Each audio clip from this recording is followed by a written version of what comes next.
today we have on Callum Allison, the regional manager here in DFW. Callum actually hired me 4 years ago in Fayetteville, Arkansas, and now here we are literally 4 years later in a whole different state, sitting in the Plano office. Welcome, Callum, to the podcast. Good to be here. Yeah, so obviously I know who you are. I've worked with you for 4 years now. But for the people listening, can you tell us just your history, how you started with PF, and all about you? Yeah, so my history, so I grew up in Little Rock, Arkansas. Actually from an immigrant family. My parents moved over here from Scotland in 86 or 84 or something like that. I have 7 brothers and sisters. I come from a big family.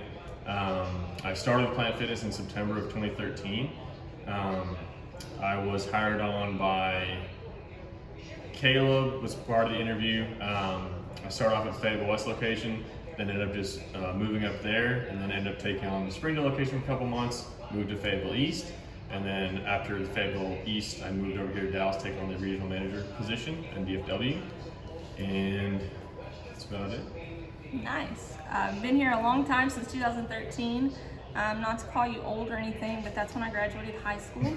Nice. So you and a lot of other people in our company derive inspiration from Jocko. Can you kind of talk us through how Jocko inspires you? What about his military background aligns with your own personal beliefs and values? Yeah, sure. Well, I think with Jocko, one of his main things is take care of your people, and I think there's kind of a stigma sometimes when you have a military leader speaking about leadership. They think there's a stigma in the civilian world, as they would say, where the military is just like you tell people what to do, you yell and scream at them, and they're robots and they'll just do whatever you say right as soon as you're done yelling at them. And that's really not how it is. The military is a very diverse, probably the most diverse work environment in America. I would say you just have people from all different backgrounds, religions, races, different countries. You work with people from different countries. So I think leadership is something that Jocko talks about obviously all the time, and the main thing that I take away from that is take care of your people. Yeah, but Jocko talks a lot about detaching, and I know I've heard you use that word a lot with your managers, like when you're coaching them. So what does detaching mean, and what does Jocko tell us to do with detaching? I think detaching to me means looking at things from other people's perspective, not your own. So in a situation that happens, if a member, whether it's a negative member interaction or something like that, don't look at it from your perspective of, oh, this person's all mad at me. Just take a second to step back and think, okay, this person's coming at me really angry. It's like 6 o'clock in the morning. Kind of take a second to think, I wonder why they're mad. Don't just think about, oh, they're mad at me and how that makes me feel. Really think, I wonder, man, I'll try to get them out of this. So take a second to detach from your emotions. Take a breath if you have to, but I think that little pause where before you respond to the interaction, actually take a second to detach, sit back and think, okay, how can I help this person? So instead of just getting focused on the fact how it makes you feel, them getting mad at you, focus on trying to help them instead. I think that will go a long way, especially in any interaction with a member, with your boss, with at home, whether it's a spouse or anything like that. Just always take a second to look at it from their perspective and see what you can do to help them get there. I think a common misconception about detaching is people will say, oh, okay, I can't just stop feeling how I'm feeling. But the way I think about detaching is kind of like meditating. So when you're meditating, it's talking about breathing and not thinking about anything. And if you do a headspace guided meditation, they're it's okay to, if you venture off in your thoughts and think of something, just say thought, and that brings you back to the present. That's kind of how I think of detaching. So you're in a situation, it's kind of heated, the other person's mad at you. You don't have to stop feeling the emotions you're feeling, but if you recognize that you're feeling that way, that's how I personally detach from the situation and be okay, now I can actually view the situation with the facts and not my feelings. Yeah, agreed. I think it's something that there's even a technique people do in interviews where they'll ask some weird question and it kind of takes the person off guard, and what that does, it actually helps them to detach because they're that was a weird question. It makes them stop thinking about how nervous they are about the interview. It makes them actually think about, well, I guess, I'd be like, I think Caleb had a question one time where it was what two morph of two animals you would be or something like that, which is a really weird question. So if you get an interview and someone asks you that, it's going to make you stop thinking about how nervous you are. It's like, well, I guess I'd be whatever, a wolf and a bear or something. I'm gonna try not to rap right now, but it's like snap back to reality. That weird question is just bringing you back to focus. Mm-hmm. Okay, kind of switching subjects a little bit now. You didn't really mention this in your history, but you worked at Chick-fil-A for a while before Planet Fitness. Mm-hmm. You were actually a manager there. I believe you opened a few locations or a location or two. We often call ourselves the Chick-fil-A of gyms. What does that mean? I think what that means is just go above and beyond in every way that you can. Something that was huge at Chick-fil-A is they called it second mile service. So it basically was just how can I take the 1 mile, go another mile for you. So if you need help with something, like you need help bagging up your food, do I need to help you take it to your car? Do you have kids with you? Do I need to help you like push your stroller to the car or whatever? It's just they're really big. Chick-fil-A is huge on second mile service and going above and beyond in every aspect that you can. So pay attention to the dining room area. If you see a mother struggling with her kids and you notice that, oh, she forgot her straws, she should have napkins or forks over there, but she has a salad, you gotta look like, okay, I'm gonna go grab some forks and napkins, go drop them off to the table, just to help them out, kind of take that pressure off.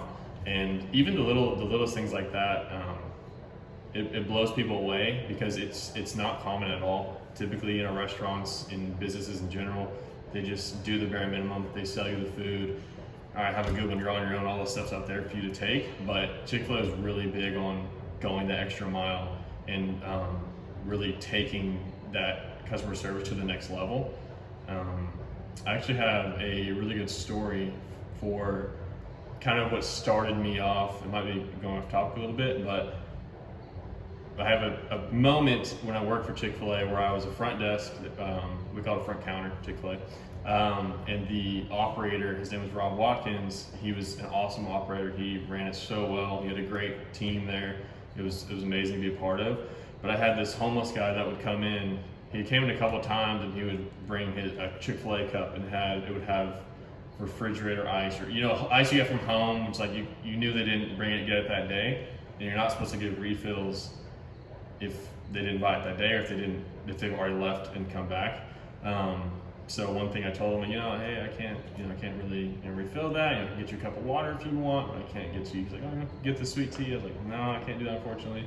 But then I think it was the second time he came in, Rob Watkins was up front kind of with me, and the homeless guy tried to hand us the cup, and Rob was like, oh, let me get you, oh, the cup looks a little bit old. Let me get you a new cup. And he's like, what drink did you want? Okay, awesome. Got him the good ice, fresh cup, got him some sweet tea, and basically just hooked him up. And I said, wow, so is that something that I can do if he comes back or things like that happen? He's like, yeah, he said it's really important to make an impact. We're not worried about, it doesn't cost anything for the ice, the cup. It's not much money. Just give him the drink. He's not going to do it all the time, but just that interaction was really important.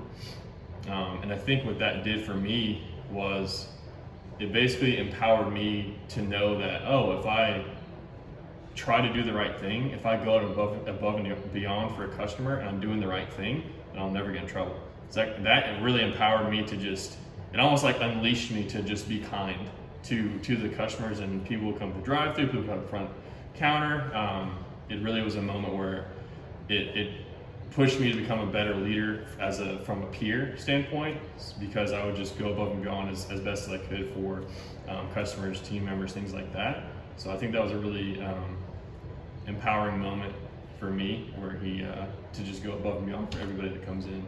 Yeah, that second mile service, I don't think that was off topic at all. I think there's a lot of parallels you can draw between Chick-fil-A customer service and then how we try to run our clubs with +1 customer service. Mm-hmm. How do you think, as part of our plan is no longer, people want to work at Chick-fil-A because they're the best, they pay good, all of this and that. Mm-hmm. How do we become Planet Fitness, where people want to work here? They recognize our customer service as Planet Fitness customer service and not as we want to be the Chick-fil-A of gyms. How do we make that transition? I think what we have to do at the end of the day is just put others first. As a leader, you know, in a leadership position, you can't be always thinking about yourself. You have to put your team first. You have to respect them, so they respect you. And I think if we really get down to it, and a member comes in and they look like they're not really comfortable, or they haven't ever been to the gym before, you know, we're the gym for first-time gym users. So when they come in, and we need to welcome them with open arms, say, hey, how are you doing? You know, like be really adamant and helpful as possible, but not overbearing. But just really trying to read what the customer needs, what the member needs, and try to see if we can achieve that. Whether it's, you know, we always ask about fitness goals on the tour, whether it's they need to do more cardio, they're trying to lose weight, some people are trying to gain weight. There's lots of different ways we can help. And I think taking customer service to the next level is just going above and beyond and treating people how they want to be treated. Not necessarily how we want to be treated, because everybody's so different, but really trying to go above and beyond in every aspect of their needs. For example, if someone asks about a machine, like, oh, where's the calf raise machine? I'm not going to say, oh, it's right over there by the legs area. I'm like, oh, awesome. Let me go show you. It's right over here. What, are you trying to get your calves, build your calves up? Oh, we have a PFPF program with our trainer. He's really awesome. He can help you out with that. But just going above and beyond for them, showing machines, like making sure they adjust it correctly, and just helping them. Because I think at the end of the day, it's really simple. It needs to be done, but it takes effort. And a lot of businesses don't want to do it, and a lot of businesses don't care about it. They mostly care about monetary gain and how it affects you financially. But I think if you, at the end of the day, put the member first and just put people first in general, that will take us over the top. So it's just like when you greet a member coming into the club, instead of saying, hey, you know, hey, that's not really greeting. You should be like, hey George, I got you. I checked you in already.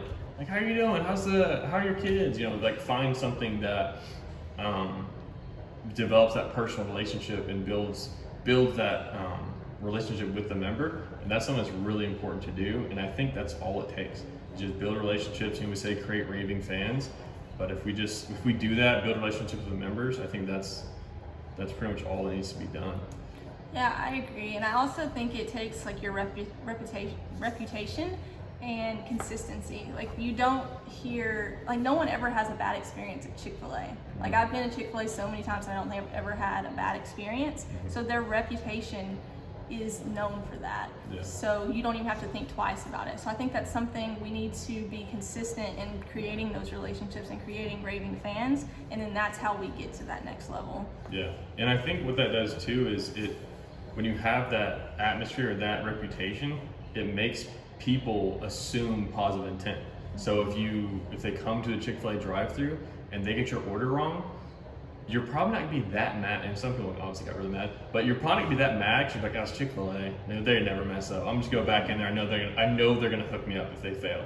And that was something that they do really well, is when they do mess up, they hook you up. So if someone, like if a customer used to come in, they used to have it all the time where they'd eat pretty much all their fries, and they come back and like, oh, these fries were cold.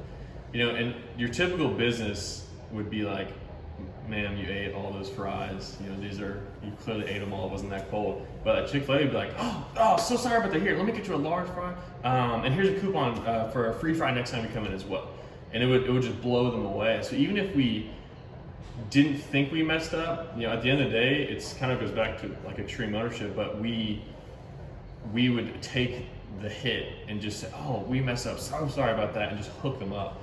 And that to me is what I think the game changer is. When we do mess up, is to own it and, wow, so sorry about that, and then hook them up after and kind of go above and beyond where we can. How do you think that your training at Chick-fil-A helped you in your career here at Planet Fitness?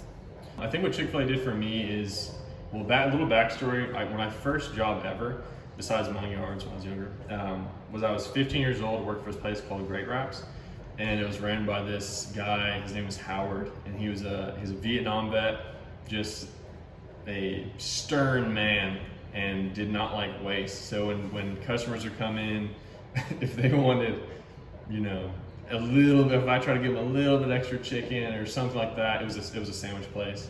And if I try to give them a little bit extra chicken or like a sauce cup, I couldn't even get them a sauce cup extra. They had to pay 25 cents. It's just like a penny pincher. So I felt like I was kind of chained and like leashed where I couldn't do what my instinct would be to just go above and beyond and help them. And so going from that to Chick-fil-A, I would say the main thing I learned at Chick-fil-A was pretty much remove your ego, because there were some times when people would come in at first when I first started working there, and I'd be like, sorry, you ate half that sandwich, I'm not giving you another one. Or, oh, dude, we didn't miss that. We didn't miss that fry in the drive-thru. I know we didn't because I bagged it myself. Like Chick-fil-A, they just be like, oh yeah, oh, so sorry about that, here's your sandwich. You kind of, I think when you start working for a company, you want to be a good steward of the business and like not give away free stuff, like do your job. But Chick-fil-A was really big on take care of the customer. Whatever the customer needs, the customer's always right, take care of it. Kind of just remove your ego, like you said earlier, detach from that moment, because our initial reaction would be to not do that because we think, oh, money, we'll lose money if we do this for everybody. But I think what they taught me was in the long run, it actually pays dividends, because they're gonna go home and tell their friends, man, I literally ate all my fries and I told them they were cold and they gave me a new fry. I almost feel bad that I did that to them now. But they'll tell their friends, and just having that, those interactions where you remove your ego, give them what they want, and don't take it personally. I think that would be the main thing I learned that I was able to take into to other jobs moving forward. You said something in there that I want to touch on. You said removing your ego. What does that mean? I think removing your ego would just, to me, it means it's not all about you. So put everyone else first. So in a situation where a member's yelling at me or acting really angry towards me or someone on my team, my initial anyone's initial reaction is to just kind of buck up and like, hey, you're not gonna talk to me like that. Whereas remove your ego is kind of take the second and think, okay, from their perspective, I don't know why they're so angry right now. Clearly this isn't something they should be this angry about, but I'm gonna let them vent, I'm gonna let them kind of talk it through. And it's just taking a second to think from their perspective and put them before yourself. I think at the end of the day, that's all it is. Because ego is pretty much, to me, it's thinking of myself first. It's me first. If I'm driving, you're not letting me over, it makes me mad. So to me, removing your ego is just putting others first and kind of taking a back seat to their needs. And I would say that might be my definition for that. In the book we just read for book club, Crucial Accountability and Crucial Conversations, which is the second book for that, but they talk about in any conversation, to make it successful, you have to make the situation safe and then not get hooked on feelings. And to me, that's what detaching and like ego is in a conversation, is getting hooked on your emotions in that conversation, like the story versus the facts. Yeah, agreed. Switching gears, right now, obviously, we're all in the same situation, coronavirus going on, the election, all kinds of things. What advice would you have for any frontline employees that have a tough time dealing with their outside surroundings, and then they have a member come in just yelling at them or really upset? I think, because right now, it's not only frustrating in club, but it's also frustrating at home probably too.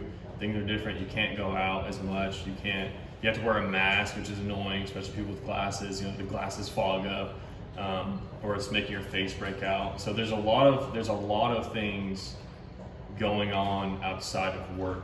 So one thing that I think is really important to do is make sure you're not bringing that into work, because a lot of times I think if we get mad or we get upset or get frustrated when we're in club, it's typically not that thing that happened just now in club that's making you upset, or if it pushes you to the edge, it's typically something before that. Whether it's we have a lot of team members in school right now. In online school, I've heard is a lot harder than in-person school. They seem to be assigning more tasks. I was talking to a team member at Westmoreland. She was saying that she had 2-hour lectures. It was like 2-hour lectures that a few a week or something like that, which is more than what the class time would be typically. And I don't know, I just thought that was kind of crazy. So I think that's really stressing people out. So I think it's really important to think about what's going on in your personal life and make sure you're taking those steps in your personal life to detach, to whether you have to work out, whether you have to meditate in the morning. Just really take those steps to make sure that when you go into work, you're you're cool, calm, and collected. You're not holding anything on your back walking in, or if you are, tell the general manager, tell your manager, hey, like I'm really struggling with this. I'm stressed because of this, and maybe your manager will say, hey, we have coverage. Take the day off. Take the day today. Go walk your dog. Go play with your cat. Whatever you want to do, just take the day. Take a second. Take a break. And I think you have to be really intentional about that, and you have to be pretty self-aware to realize that that's what you need, which is really important on the leadership side as a manager. It's very important for us to pay attention to that. If someone's acting differently, if you have someone who's super outgoing and they come in the club and they're acting all shy or sheepish, you should take note of that and like figure out if there's some way you can help, which might be like, hey, go home for the day. Hey, we got coverage. Like, did you need to go home? Even if maybe that caused you to stay late or to have to work more, you end up taking care of that employee. But trying to find what they need and really try to identify that as in a leadership position, that's really important. Something we can do to help our team members is to try to identify those before they even have to tell us. Because even sometimes just telling somebody that you care or showing an interest in their stress, that in and of itself, I think is the number one thing people will say, like, I didn't take the help, but I really appreciate them asking, and just them knowing that you care, I think is really important. So that would be my advice for in a leadership position, and as a team member, just make sure that when you go into work, you're self-aware of your thoughts and the things that you're carrying into work, and try to make sure you're not letting it spill over. Yeah, just taking it back to the beginning of the podcast, you said like taking care of your people, and it was in the context of like customers or members, but as a leader, you also have to take care of your people, as in like your team, those working with you and around you every day. Oh yeah. You touched a lot on mental health in the advice answer there. Mental health is super important in the climate that we live in today. How do you practice mindfulness in your own life? So we're actually going through a book in our my region called Mindful Leadership. We're only on, I think we're on chapter 3, so we're not too deep into it yet. So that's really good. I've been reading that. It talks about meditation and just being really intentional about detaching. I feel like I keep saying that word, but it talks about being really intentional. So it's better to do something 5 minutes a day, 7 days in a row, than 3 times a week for 30 minutes a day. So it's better to keep it consistent, do it every single day, and be really intentional about what you need to do. So if you're really stressed and really amped up, you probably should go work out, or you might need to meditate. Kind of find your thing. Personally, what I do is, I think we actually get endorphins from this. I think if everyone would just go out and try to help somebody. I'm in Kroger all the time, and I'm obviously really tall, so there's always people, every time I go to Kroger, someone asks me to take some off the top shelf, hand it to them. Maybe less now with COVID, but it happens pretty much every time. And it feels good, they ask, and I'm like, oh yeah, no problem, here you go. Like, what you cooking, pasta? That little interaction, it makes you feel good. We as humans are really social creatures, so I think if we go out with the intent to help somebody and put others first, that to me is something that I try to practice daily, and it helps me, I think, be happier, and just kind of helps me detach and stop thinking about myself so much. So I think our interactions, our initial instinct is to think of ourselves first. So if you kind of take charge of that and try to help other people and put them before yourself, that to me, it makes you really aware of kind of how good that makes you feel, and I think you get endorphins from that as well. Yeah, there's something you touched on in that answer that I want to hit on. I think it's Ed Milet. It could be Tim Ferriss, someone else, I'm not sure, but it touches on a routine and consistency in your routine, and that helps in like your stress, because if you have your habits every day to wake up at a certain time, to work out, to meditate for 5 minutes, that takes away the stress of knowing what you're going to do that day.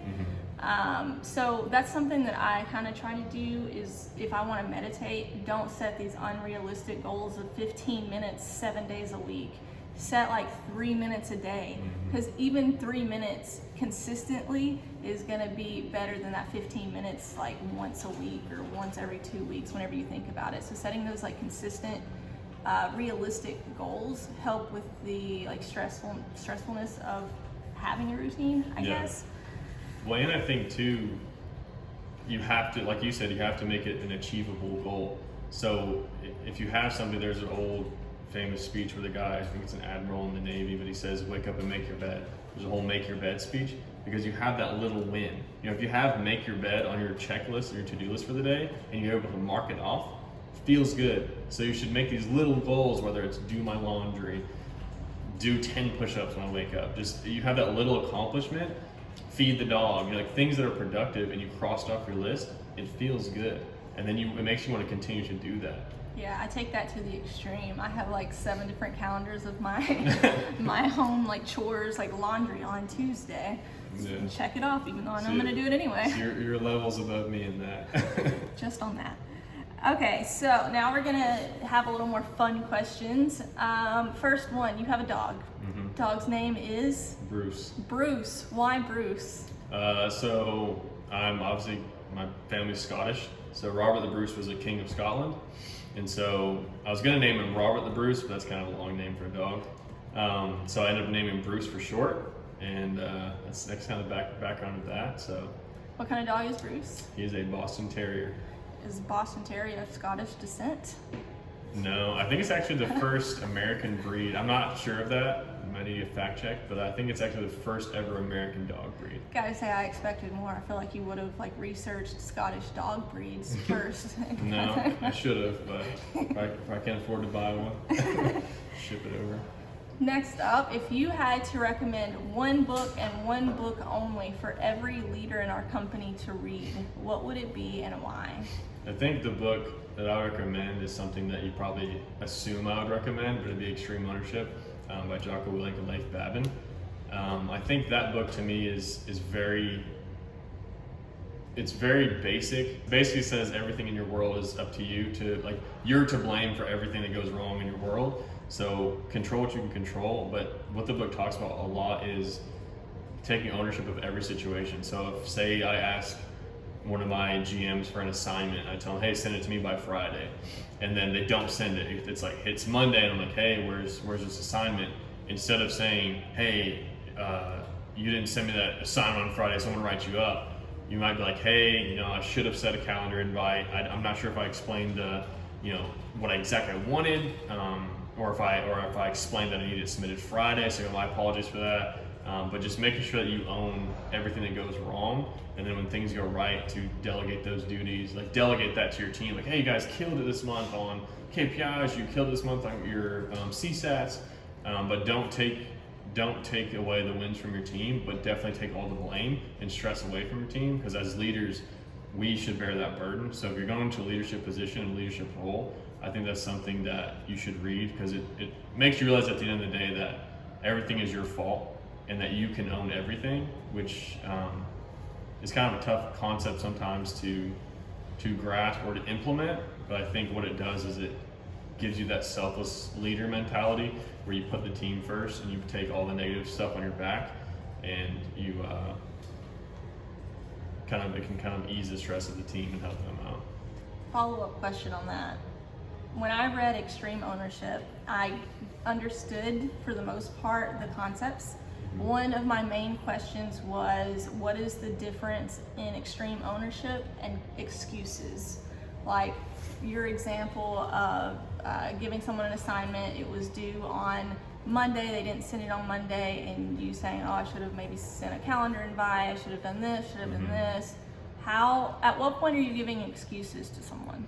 Well, they actually wrote a follow-up book called The Dichotomy of Leadership. So there's a lot of dichotomies in leadership, and I think what you have to do then is look for patterns. So if I submit an assignment to one of my GMs and they didn't send it back correctly, then I need to take a self-eval. Hey, man, I didn't create a calendar invite. I didn't clarify I needed end of day Friday. They maybe thought it was due Monday, so I'll make sure moving forward I'll adjust and I'll adapt. I'll make sure to do a calendar invite. I'll do a reminder on the day it's due, and I'll clarify that everyone understands the project in my email. And then if it happens again, you kind of ask them, hey, was there confusion on the project? And you confirmed in the email that you understood. You had the reminder on Friday. Was there any particular reason you didn't submit this? And I think at the end of the day, you have to look for patterns. And if it continues to happen, you as a leader have to take a self-eval and look, okay, did I do everything possible to set this person up for success to complete this assignment?